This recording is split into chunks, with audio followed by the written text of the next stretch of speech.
কালো জাদু মরণ হবে। আসসালামু আলাইকুম ডিয়ার লিসেনার্স, আশা করি আপনারা সকলেই ভালো আছেন এবং সুস্থ আছেন। আপনারা শুনছেন ভয়.নেট এবং আমি রেইন আছি আপনাদের সাথে। আমাদের ৮১তম এপিসোডে আপনাদের সকলকেই আমি আমন্ত্রণ জানাচ্ছি এবং শুরুতেই বলতে চাই, যারা এখন পর্যন্ত আমাদের চ্যানেলটাকে সাবস্ক্রাইব করেননি তারা দয়া করে চ্যানেলটাকে সাবস্ক্রাইব করে দেবেন, লাইক করবেন, কমেন্ট করবেন, শেয়ার করবেন যদি ভিডিও আপনাদের ভালো লেগে থাকে। আর সাবস্ক্রাইব করার সাথে সাথে আপনারা আমাদের চ্যানেলের বেল আইকনটাকে হিট করে দেবেন, কারণ বেল আইকন হিট না করলে আপনি আমাদের চ্যানেল থেকে কোনো আপডেট পাবেন না বা নোটিফিকেশন পাবেন না। এই জিনিসটা আমরা চাই না। সো দয়া করে অবশ্যই সাবস্ক্রাইব করে বেল আইকনটাকে হিট করে রাখবেন। আমাদেরকে যদি আপনি ঘটনা পাঠাতে চান তাহলে আমাদেরকে ঘটনা পাঠানোর যে অ্যাড্রেসটা, সেই অ্যাড্রেসটা হচ্ছে voy.net@gmail.com এবং আমাদের ফেসবুক পেজের ঠিকানা হচ্ছে www.facebook.com/bhoydodnet। আমরা চলে যাব আমাদের ৮১ নাম্বার এপিসোডের ঘটনায়। চলুন আমরা ঘটনাটা শুনে আসি। আসসালামু আলাইকুম, কেমন আছেন সবাই? আশা করি ভালো আছেন এবং শান্তিতেই আছেন। আল্লাহ আপনাদেরকে ভালো রেখেছেন ইনশাল্লাহ। আমার নাম মাহবুব আদনান। আমি সত্যি খুব খুশি আপনার চ্যানেলে ঘটনা পাঠিয়ে। আল্লাহ তাআলা আপনার চ্যানেলকে উন্নতি দান করুন, আপনার রিজিক বাড়িয়ে দিন এবং আপনার সমস্ত সমস্যাকে সহজ করে দিন। আপনার প্রতিটি কাজে যদি কোনো সমস্যা থেকে থাকে আল্লাহ সেগুলি তুলে নিন, দুশ্চিন্তা করবেন না। সময়টা ২০১২, সবকিছুই ঠিকঠাক, ঘরদোর স্বাভাবিক ছিল একদম। সবাই নিজ নিজ কাজে ব্যস্ত ছিল। হঠাৎ করেই বাড়িতে অদ্ভুত অদ্ভুত সব ঘটনা ঘটতে শুরু করলো। কখনো দেখি এমন জিনিস খুব উঁচু জায়গায় গিয়ে পড়ে আছে যেখানে সাধারণত কারো হাত পৌঁছায় না। মনে প্রশ্ন জাগে, এত উঁচুতে কে রেখে দিল? কখনো বারান্দায় মরা কবুতর পাওয়া যেত, আবার কখনো জখম কবুতর নিচ থেকেই ঘরের ভেতর ঢোকে পড়ে থাকত, ডানা ঝাপটাত, তারপর উধাও হয়ে যেত। ঘরের ভেতর থেকে ডিম পাওয়া যেত, যেগুলোর ভেতর থেকে কিচ্ছু থাকতো না, একেবারেই ফাঁপা, শুধুমাত্র খোলসটা আছে। কখনো জিনিসপত্র হারিয়ে যেত, আবার অন্য কোথাও থেকে অপ্রত্যাশিতভাবে পাওয়া যেত। এরই মধ্যে সবচেয়ে অস্বস্তিকর ছিল, সুস্থ এবং শক্ত সামর্থ্য আব্বু হঠাৎ অসুস্থ হয়ে পড়েন। তিনি আগে নিয়মিত নামাজ পড়তেন, ফ্যাক্টরিতে যেতেন, বাসার খোঁজখবর নিতেন, সব কিছুই সচল রাখতেন। কিন্তু একদিন এমন কিছু হলো যা আমরা জানি না যে বাবার শরীরটা এত খারাপ হয়ে গেল। মুখে ক্লান্তি, চোখে চিন্তা, মনে হয় সবসময় কিছু একটা নিয়ে উনি খুব ভাবছেন। আমরা জয়েন্ট ফ্যামিলিতে থাকি। গ্রাউন্ড ফ্লোরে চাচার পরিবার, ফার্স্ট ফ্লোরে আমাদের ঘর, সেকেন্ড ফ্লোরের অর্ধেকটা রুম এবং বাকিটা ওয়াশরুম, বাকি অর্ধেকটা খোলা ছাদ। পরিবারের সবাই মিলে থাকাই ছিল আমাদের অভ্যাস। একদিন আমার ছোট ভাবি ওপরে আম্মুর রুম পরিষ্কার করতে গেল। রাতে এসে আমাকে বলে, মাহবুব, একটা কথা বলতে হবে। আমি সকালে বলতে ভুলে গিয়েছিলাম। আব্বু আর আম্মু রুম পরিষ্কার করছিলাম, তাদের বেডের নিচে একটা মিষ্টি পড়েছিল সাদা রঙের। আমরা সবাই অবাক হয়ে গেলাম, বেডের নিচে মিষ্টি কে রেখে গেল? এটা স্পষ্ট বোঝা যাচ্ছিল না, কারণ ওখানে আমাদের কেউই কিছু রাখে না। এর আগে ঘরে অদ্ভুত জিনিস দেখতে পাওয়া গেছে, যেমন হঠাৎ ডিম পাওয়া, পারফিউমের বোতল বের হওয়া ইত্যাদি। কিন্তু বেডের নিচে মিষ্টি পাওয়া আমাদের আরো অস্বস্তিতে ফেলে দিল। আমি, আমার ভাই এবং ভাবি সরাসরি আম্মু আব্বুর রুমে গেলাম। আব্বু টিভি দেখছিলেন, আম্মু পাশে সংবাদপত্র পড়ছিলেন। আমরা তিনজন একসঙ্গে ঢুকতেই আব্বু তাকিয়ে বললেন, কি ব্যাপার তোমাদের, সবাই একসাথে যে? আমি বললাম, ভাবি বলেছে বেডের নিচে মিষ্টি পড়ে আছে, দেখতে এলাম। আমরা সবাই ঝুঁকে তাকালাম বেডের নিচে। সত্যি বেডের ঠিক মাঝখানে একটা মিষ্টি রাখা। আমার ভাইও নিচে ঝুঁকে দেখে মাথা নাড়ল, যেন বিশ্বাসই হচ্ছে না। মিষ্টির চারপাশে অনেক মাছি ভন ভন করছিল, কিন্তু কেউ সেটাকে ছুঁচ্ছিল না। ভাই সকালে মিষ্টি দেখেছিল, তবুও হাত দেয়নি। আপনারা তো জানেন মাছি বা পিঁপড়া মিষ্টির উপরে কিভাবে মরতেই জুটে যায়। আব্বু তখন দুর্বল কণ্ঠে বলেন, মিষ্টি কোথায়? আমরা বললাম, একটু সামনেই। আব্বু খুব অসুস্থ ছিলেন এবং বললেন, ঠিক আছে, ওটাকে তুলে বাইরে ফেলে দাও। তখন আমি, ভাবি আর ভাই, আমরা তিনজন একে অপরের মুখের দিকে তাকিয়ে রইলাম। কে এটাকে তুলবে, কে ফেলবে, এই ভাবনায়। আমি বললাম, আম্মু, আমরা কি করব? কথাগুলো জড়িয়ে যাচ্ছিল বলতে গিয়ে বুকের ভেতরটা কেন যেন ধরফর করছিল। মিষ্টিটা চোখের সামনে থাকলেও তুলতে সাহস হচ্ছিল না। তখন ভাই বলল, আরে আমি বের করি, এত কাহিনী করতে পারবো না। সে ভাবিকে বলল, ঝাড়ু আর ডাস্টবিন নিয়ে এসো। ভাবি ঝাড়ু আর ডাস্টবিন নিয়ে আনলো। ভাই বেডের নিচ থেকে মিষ্টিটা সাবধানে বের করলেন, দরজা খুলে সোজা বাহিরে ফেলে দিলেন। দরজা বন্ধ করে আমরা সবাই দীর্ঘশ্বাস ফেললাম। তারপর যা হওয়ার ছিল সেটা আমরা কল্পনাও করিনি। ভাই আর ভাবি নিজেদের ঘরে গিয়ে শুয়ে পড়লেন। আমি আর আব্বু আম্মু ঘুমিয়ে পড়ল। আমি আমার রুমে ফোনে আমার বন্ধুর সঙ্গে কথা বলতে লাগলাম, যেন মনটা একটু স্বাভাবিক থাকে।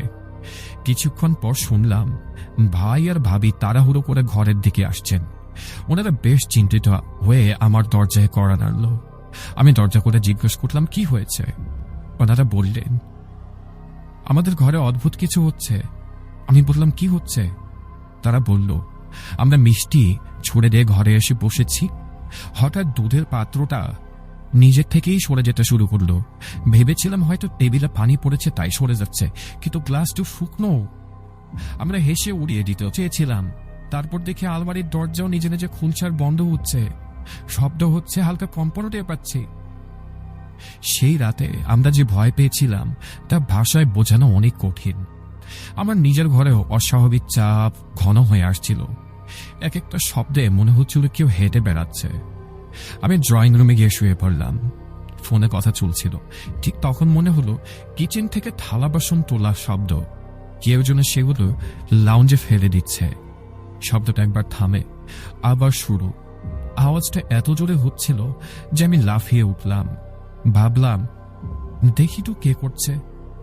কিচেনে গিয়ে দেখি সেখানে কেউ নেই এবং আওয়াজটাও থেমে গেছে। লাউঞ্জ একদম ফাঁকা, বাতাস স্থির। যাই হোক, কেমন করে যেন রাতটা কেটে গেল। পরদিন আমি মাকে সব বললাম। মা শান্ত গলায় বললেন, এগুলো তোমার কল্পনা, এগুলো ভাবনা মাথায় আনবে না, এমন আসলে কিচ্ছু হয় না। কিন্তু আব্বুর শরীরও তো খারাপ যাচ্ছিল। তিনি অফিসে গিয়ে দ্রুত ফিরে এলেন। একদিন কষ্ট হচ্ছিল বলে শুয়ে পড়লেন। আমি আর ফুপা আব্বুর পাশে বসলাম। আব্বুর চোখে পানি, মুখে যন্ত্রণা স্পষ্ট। ফুপু চেয়ার থেকে উঠে বসতে চাইলেন। আব্বু বললেন, আমার কাছে বসো। ফুপু বললেন, চা বানিয়ে আনি। আব্বু কষ্টে মুখ ঘুরিয়ে বললেন, কিচ্ছু লাগবে না, 4 দিন পর তো। এনিওয়ে, কিচ্ছু হবে না, আমার পাশে বসে থাকো। আমরা সবাই একসঙ্গে আব্বুকে ধরলাম। এমন কথা কেন বলেন আব্বু? সেই রাতেই আমার ভাই বাড়ি এলো। আব্বুর অবস্থা দেখে বলল, এখনই হাসপাতালে যেতে হবে, দেরি করা ঠিক হবে না। আব্বু যেতে চাইছিলেন না, বলছিলেন আমার কিচ্ছু হবে না। কিন্তু ভাই জোর করে হাসপাতালে নিয়ে গেলেন। সেখানে সমস্ত টেস্ট হলো। ডাক্তার স্পষ্টভাবে বললেন যে ভর্তি করাতে হবে। বাড়িতে আগের মতো অদ্ভুত ঘটনা ঘটতে লাগলো। কখনো কিছু পাওয়া যায়, কখনো রহস্যটা বেড়ে যায়। আব্বু হাসপাতালে ভর্তি হওয়ার কয়েকদিন পরে এক সন্ধ্যায় আম্মু আর আব্বু ছাদে বসেছিল। আব্বু তখন বাসাতেই ছিল। আমরা গল্প করছিলাম। কিছুক্ষণ পর আম্মু যেন চোখ লেগে গেল। আব্বু 2-3 মিনিটের জন্য ভেতরে গেলেন। ঠিক তখন পেছন থেকে আম্মুর তীব্র চিৎকার ভেসে এলো। আমরা ছাদে দৌড়ে গেলাম। দেখি আম্মু ভয়ে চাটাইয়ের নিচে একেবারে ছোট হয়ে বসে আছেন। তিনি কাপা গলায় বললেন, চাটাইয়ের নিচে একটা বাচ্চা আছে। আমরা বললাম, কেউ তো নেই। আমরা নিচে তাকিয়ে দেখলাম সত্যিই কিচ্ছু নেই। আম্মু বললেন, না না, আমি নিজের চোখে দেখেছি। সে দৌড়ে এই চাটাইয়ের নিচে ঢুকেছে। চাটাইটা সে উঠিয়ে ধরেছিল। নিচে থাকা চাচিরাও বললেন, আমরাও দেখেছি, একটা ছেলে গেছে, দরজা দিয়ে ঢুকে দেয়ালের ধার ধরে চলে গেছে। এরপর আরেকবার মনে হলো আমি সোফায় বসেছিলাম, ড্রয়িং রুমের দরজা খোলা। দেখলাম চাচার দ্বিতীয় মেয়েটি ঘর থেকে উঠে সেই কোণার দিকে গেল। রাত তখন অনেক। আমি ভাবলাম ঘুম ভেঙে একা একা কোথায় যাচ্ছে মেয়েটা। আমি উঠে ধীরে ধীরে পেছনে গেলাম। বাইরে গিয়ে দেখি কেউ নেই। নিচে গিয়ে দেখি সে তো নিজের জায়গাতে শান্তিতে ঘুমাচ্ছে। আমার মাথা ধরে গেল, আমি কাকে দেখলাম তাহলে? পরদিন ভোরে ভাই বলল, আব্বু কোথায় আমি বুঝতে পারছি না, সব কি ঠিকঠাক আছে? আব্বু কেন এমন করছে? কথাটা শুনে আমরা হাসপাতালের দিকে রওনা দিলাম। গিয়ে দেখি আব্বু সামান্য স্বস্তিতে, একটু হুঁশ ফিরেছে। হালকা কথা বললাম। ভাই বলল, তোমরা বাড়ি যাও। আমরা বাসায় ফিরে এলাম। চাচা বললেন, এই সমস্ত জিনিস স্বাভাবিক নয়, আমাদের উচিত কোনো আলেম সাহেবকে ডাকা। কেন এসব হচ্ছে বোঝা যাচ্ছে না, তাই পরিচিত একজন আলেম সাহেবকে ডাকা হলো। তখন আব্বু হসপিটালে। আলেম সাহেব এসে আব্বুর সঙ্গে দেখা করতে চাইলেন। আমরা হাসপাতালে নিয়ে গেলাম। রুমের একপাশে দাঁড়িয়ে তিনি আম্মুকে বললেন, চিন্তা করবেন না, সাহস রাখুন। উনি কিছু তিলাওয়াত করলেন, দোয়া পড়লেন, তারপর বললেন, উনি এখন অন্য নৌকার মাঝি। এই কথা শুনে আম্মু আর খালারা কেঁদে ফেললেন। বললেন, আপনি কি বলছেন এসব? এমন কিচ্ছু হয়নি, এগুলো মিথ্যা কথা, আপনি দয়া করে এগুলো বলবেন না, চলে যান। আলিম সাহেব শান্ত গলায় বললেন, আমাদেরকেও তো বুঝতে হবে, একবার দেখা করতে দিন ওনার সাথে, আমরা আমাদের দিকটা বুঝে নেব। অর্থাৎ ওনারা আব্বুর সাথে পার্সোনালি কথা বলতে চাচ্ছিল। আমার বড় ভাই এসব কথায় মোটেই ভরসা করতেন না। মা বললেন, আমার জন্য একবার দেখা করাও না। ভাই রাগ করলেও শেষে রাজি হলেন। চাচা ওদের নিয়ে হাসপাতালে গেলেন, তবু দেখা হলো না। তারা ফোনে নির্দেশ দিলেন, তোমরা বাড়ি সাফাই করবে, কোনো কোনাও বাদ দিবে না, সব পরিষ্কার রাখবে। আমরা বললাম ঠিক আছে। ভাবি আর আমার বোনেরা মিলে সবাই ছাদ থেকে নিচ পর্যন্ত সম্পূর্ণ ঘর পরিষ্কার শুরু করলাম। বিশ্বাস করবেন, আমরা যখন সাফাই শুরু করতে গেলাম তখন ৮ ড্রামের নিচে এমন এক গুচ্ছ চুল পেলাম যেন কেউ সেটা কেটে সেখানে চাপা দিয়ে বসিয়ে রেখেছে। অথচ প্রতিদিনই তো ঘর সাফাই হয়। ওপরের ছাদে উঠতে গিয়ে একটা কাপড়ের মতো ভেজা ভেতরে কিছু পাওয়া গেল।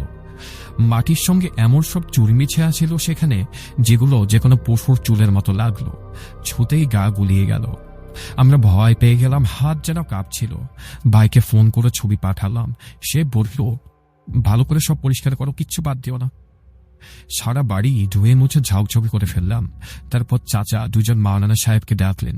তারা এসে মাটি দেখে বললেন, এটা তো কবরস্থানের মাটি। কথাটা শুনে আমাদের শরীর যেন শিউরে উঠল। বুঝলাম যে কেউ ইচ্ছাকৃতভাবে এসব করছে। কাজ প্রায় শেষই করে ফেলেছে। এভাবেই তৃতীয় দিনও কেটে গেল। আম্মু আব্বু তখনও হাসপাতালে। আমরা আব্বুর কাছে গেলাম।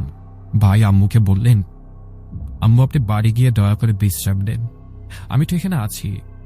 কিন্তু আম্মু বললেন, আমি যাব না, ওনাকে আইসিইউতে রেখেছে, আমি এখানেই থাকবো। আমরা সবাই অনুরোধ করলাম, আম্মু আপনি চলুন, আপনি বহুদিন ধরেই আছেন, পরে আপনি অসুস্থ হয়ে গেলে কি হবে? অনেক বুঝিয়ে আম্মুকে বাড়িতে নিয়ে এলাম। রাতে আম্মু নামাজ পড়া দোয়া করলেন, কোরআন তিলাওয়াত করলেন, চোখ মুছলেন। হঠাৎ সকালবেলা চিৎকার আর কান্নার শব্দে ঘুম ভাঙে। বাড়িতে হুলস্থুল পড়ে গেল। নেমেই শুনলাম আব্বু ইন্তেকাল করেছেন। ইন্না লিল্লাহি ওয়া ইন্না ইলাইহি রাজিউন। আমাদের ঘরে যেন কিয়ামতের মতো একটা অবস্থা নেমে এলো।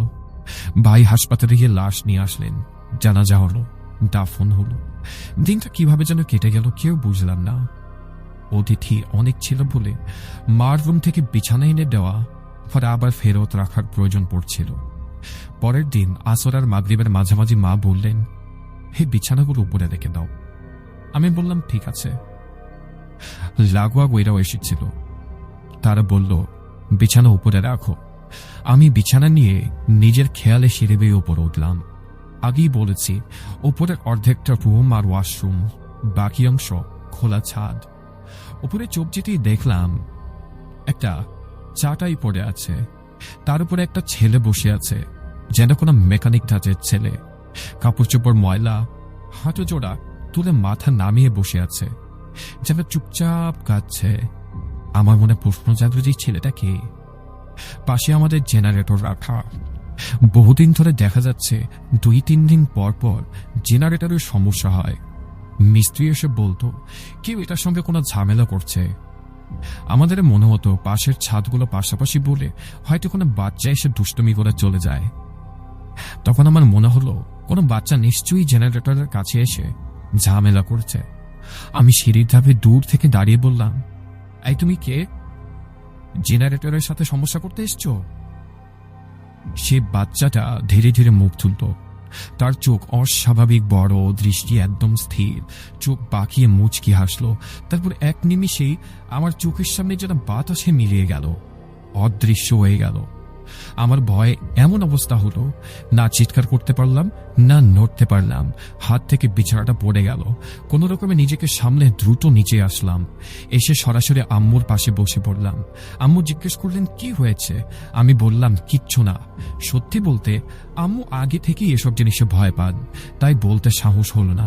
ওদিকে আব্বুর ইন্তেকালের পর 4র্থ দিনে অতিথিরা ধীরে ধীরে চলে গেলেন, থেকে গেলেন শুধু আপনজন। আমাদের পরিবার বড়, 2 ননদ, চাচা, তাদের বাচ্চারা সবাই বসে কথা বলছিল, কিন্তু ঘরের ভেতর থেকে অদৃশ্য যেন ভাঁড় জমে গিয়েছিল। হঠাৎ যেন কারো কান্নার শব্দ। দাদি তখনও জীবিত, সবাই শুনেছে, কিন্তু কেউ কাউকে কিছু বলে না। আমরা এদিক থেকে ওদিকে তাকালাম। কান্নার শব্দ যেন দেয়ালের ভেতর দিয়ে আসছে, তবু ঘরে কেউ কাঁদছে না। জানালা খুলে দেখি শব্দটা ছাদের দিক থেকে ভেসে আসে। ছাদে গিয়ে দেখি কেউ নেই, কিন্তু শব্দ যেন দূরের বাতাসে মিশে আবার ফিরে আসে। তারপর থেকে প্রায় রোজই এমন হতে লাগলো। প্রতিদিন মাগরিবের সময় পোড়া চুলের গন্ধ ভেসে আসে। রাত 12টায় শিশুর কান্না শুরু হয়। প্রথম দিকে আমরা শুধু শুনতাম, কিন্তু চাচা শুনতে পেতেন না। আমরা বলতাম, চাচা আপনি শুনছেন না? তিনি বলতেন, এসব তোমাদের কল্পনা। এক রাতে তিনি নিজেই ছাদ থেকে নেমে এসে বললেন, আজ আমিও শুনলাম, কিন্তু ছাদে তো কেউ নেই। এক রাতে আমি আম্মুর সঙ্গে ঘুমাচ্ছিলাম। মা প্রথম তলায়, 2 বোন ড্রয়িং রুমে। আমি রেডিও শুনছিলাম। শুনতে শুনতে মনে হলো আবার সেই কান্না। ভাবলাম হয়তো মা ঘুমিয়ে কেঁদে উঠেছেন। মাকে দেখলাম গভীর ঘুমে। মনে হলো দাদি কাঁদছেন। নিচে নেমে দেখলাম সবাই ঘুমিয়ে, তবু কারো কান্না থামছে না। কিছুক্ষণ পর স্পষ্ট শুনলাম কেউ হেঁচকি তুলে কাঁদছে। মাঝে মাঝে শোঁ শোঁ শব্দ হচ্ছে। আমি জানালা খুললাম, দেখব কে বলে। জানালাটা খুলে কানটা বাহিরে আনলাম। ঠিক মনে হলো কেউ আমার পেছন থেকে এসে কানের কাছে গরম নিঃশ্বাস ফেলছে। হালকা ফুয়ের শব্দ পেলাম। সেই উষ্ণতা গায়ে লাগতেই আমি থরথর করে কেঁপে উঠলাম। মনে হলো কেউ খুব কাছে দাঁড়িয়ে। আমি সাহস সঞ্চয় করে দরজা খুলে বাইরে গেলাম। মনে হলো ছায়াটা লাউঞ্জের দিক থেকে সরে ড্রয়িং রুমে আসছে। আমি তাড়াতাড়ি ড্রয়িং রুমে ঢুকে পড়লাম। ভাবলাম ছোট বোন আছে কিনা। দেখি তারা সবাই ঘুমে। তখন দেখি চাচা ছাদ থেকে নেমে আসছে। আমি জিজ্ঞেস করলাম, আপনি কোথায় গিয়েছিলেন চাচা? চাচা বললেন, তোমার কান্নার শব্দ শুনেছি, আমিও শুনলাম। আগে তো কখনো ওভাবে শুনি নাই, আজ প্রথমবার শুনলাম, কিন্তু ছাদে কিন্তু কেউ নাই। এরপর এই অভিজ্ঞতা বহুত দিন চলতে লাগলো। শেষ পর্যন্ত মাওলানা সাহেবকে আবার ডাকা হতো। তিনি বললেন 40 দিন ফজর আর মাগরিবের পর সূরা বাকারা তিলাওয়াত করবেন। বাড়ির প্রতিটি কোনায় পানি ছিটাবেন, সবাইকে সেই পানি পান করাবেন, রুটিন মেনে কাজটা করবেন। আম্মু এই নিয়মে কাজ করা ধরলেন। আমরা সবাই সেই পানি খেলাম, ঘরের কোনায় কোনায় ছেটালাম। দরজার চৌকাঠ, জানালার কোনা, সিঁড়ির ধাপ, ছাদের কোনা, রান্নাঘরের চুলোর পাশে সব জায়গায় ছেটানো হলো। ধীরে ধীরে বাড়ির সব অস্বাভাবিকতা থেমে গেল। কিচেন, লাউঞ্জ, ড্রয়িং রুম, ছাদ, কোনো জায়গা থেকে আর কোনো শব্দ আসতো না। আলমারি নিজে নিজে খুলতো না, দুধের পাত্রও সরে যেত না, পোড়া চুলের গন্ধ আর পেতাম না। রাত 12টার কান্নাটাও থেমে গেল। সবাই ধীরে ধীরে স্বাভাবিক জীবনে ফিরলাম। আবার আব্বুর জন্য দোয়া করতে থাকলাম। ঘরে কোরআন তেলাওয়াত চলতেই লাগলো। হৃদয়ে ভয় থাকলেও ভরসার আলো জ্বলতে লাগলো। এই ছিল আমার ঘটনা। হুজুরের ভাষ্য মতে কেউ তো কালো জাদু করেছিল এবং সেটা নষ্টও হয়েছে, কিন্তু কে বা কেন, কি কারণে করেছিল সেটা জানি না। যদি ভালো লাগে ঘটনাটি, আপনার চ্যানেলে আপলোড করবেন। আল্লাহ তাআলার কাছে দোয়া, তিনি আমাদের পরিবারকে হেফাজত করুন, আপনার পরিবারকেও নিরাপদে রাখুন, সবার ঘরকে শান্তিতে বইয়ে দিন। আসসালামু আলাইকুম। ওয়ালাইকুম আসসালাম মাহবুব আদনান সাহেব, আপনাকে অসংখ্য অসংখ্য ধন্যবাদ। আমি আজকে প্রথমবার এমন একটা ঘটনা পড়লাম যে ঘটনায় কোনো লেখার কোনো ভুল নেই, কিচ্ছু নেই। খুবই ধন্যবাদ এত সুন্দর করে একটা ঘটনা লিখে পাঠানোর জন্য, আপনাকে অসংখ্য ধন্যবাদ। এবং আমি আপনাদেরকে বলতে চাই যে যদি এই ঘটনাটি আপনাদের পছন্দ হয়ে থাকে and if you like this episode, তাহলে অবশ্যই আমাদের ভিডিওটাকে শেয়ার করবেন, লাইক করবেন এবং কমেন্ট করবেন, অ্যান্ড মোস্ট ইম্পর্টেন্টলি সাবস্ক্রাইব করবেন চ্যানেলটাকে, অ্যান্ড বেল আইকনটাকে অবশ্যই হিট করতে হবে, because if you don't hit the bell icon you won't receive any update. So bell আইকনটা অবশ্যই হিট করা চাই। আপনি যদি চান পরবর্তী এপিসোড আমরা আপনার ঘটনা নিয়ে করি, তাহলে আমাদের ইমেল অ্যাড্রেসটা হচ্ছে bhoy.net@gmail.com, যার স্পেলিং BHOYDOTNET@gmail.com। আমাদের ফেসবুকের ঠিকানা www.facebook.com/BHOYDOTNET। আমরা আমাদের 81 নম্বর এপিসোডটা আজকে এখানেই শেষ করব এবং আশা করব আগামীকালকে আপনাদেরকে পেয়ে যাব। আজকে বিদায় নিচ্ছি, ততক্ষণ পর্যন্ত আপনারা ভালো থাকবেন, সুস্থ থাকবেন এবং ভয়.net শুনতে থাকবেন। আর রেইন সাইনিং অফ। আসসালামু আলাইকুম।